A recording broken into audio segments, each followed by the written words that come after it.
So if you look at the Metacritic scores for Grid 2019, it doesn't exactly inspire confidence in the game, especially at its launch price of $60 or £50. However, what about a few years later, now that you can get it at a much cheaper price? Well, I'll tell you my experience on PC. Before I comment on the gameplay, first of all, I don't really play much multiplayer, hence I haven't included it in this video. Second of all, I wanted to bring attention to the UI, as I really like how simple and polished the interface is, even though some of the toggles don't work properly on my computer. More on that later. Each section seems to be using 4K textures, and it only takes a few clicks to get to wherever I need to. I appreciate good menu design. Now onto the main gameplay. So as you'd imagine, the point of the game is to win each race, or get as close as you can, using a variety of vehicles on different real world tracks. However, that doesn't necessarily mean that this is a simulation racer, like Forza or Gran Turismo. Rather, it leans towards arcade in terms of the physics and pacing for each race. For the campaign, you have over 100 races,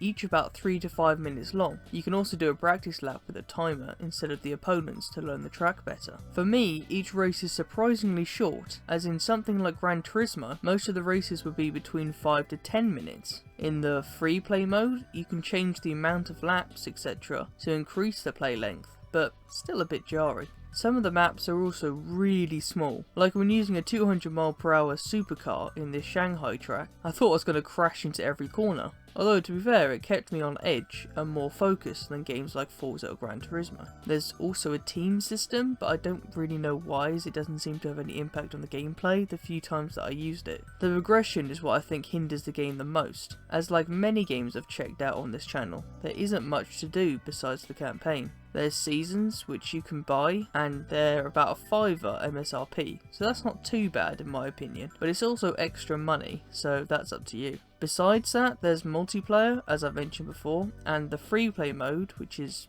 essentially just choosing a track, a car, which you still have to pay for with the in-game currency, and race conditions. It's cool that it's there, but I'm not sure it adds that much more to the experience. There's also a money system where you can buy cars depending on what the race requirements are. However, you only get to pick between 4 cars at the beginning of each track, and you can't upgrade them, only paint and tweak them before each race. Hence why I said before, this feels more like an arcade game than simulation. There are options for more realism, but not as much as other simulation games as far as I know. There was an interesting glitch I encountered whilst playing. Nothing game breaking by any means, but it was a bit confusing considering the options were there, although it could have just been my computer. I wanted to play at a higher refresh rate because my monitor allows for it, but for some reason the game is internally capped at 60 FPS. Unless I play at 4K, then sometimes it's not. So I tried the 30Hz monitor refresh rate option, but then the game decreased the frame rate to 15 FPS. But when I tried 60Hz, it increased it to 60 FPS. And every option above 60Hz was still 60 FPS. The game's very stable at 60, so it's not a big issue,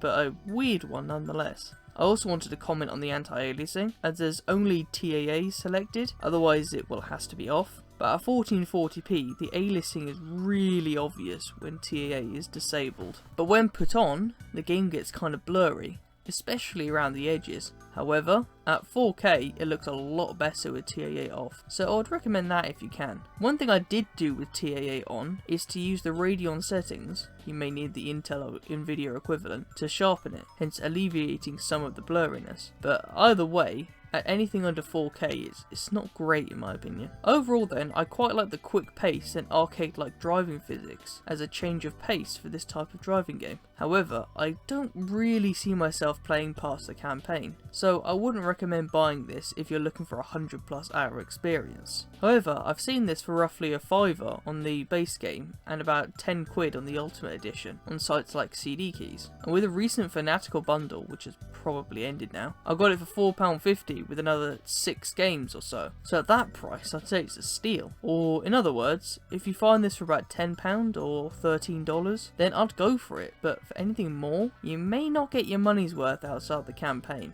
So that's the video. I hope you guys got something out of this, whether you were thinking of buying the game or just curious about another guy's random opinion on the internet. If you like the video, go buy someone a pillow. They probably want to sleep. Thanks for watching.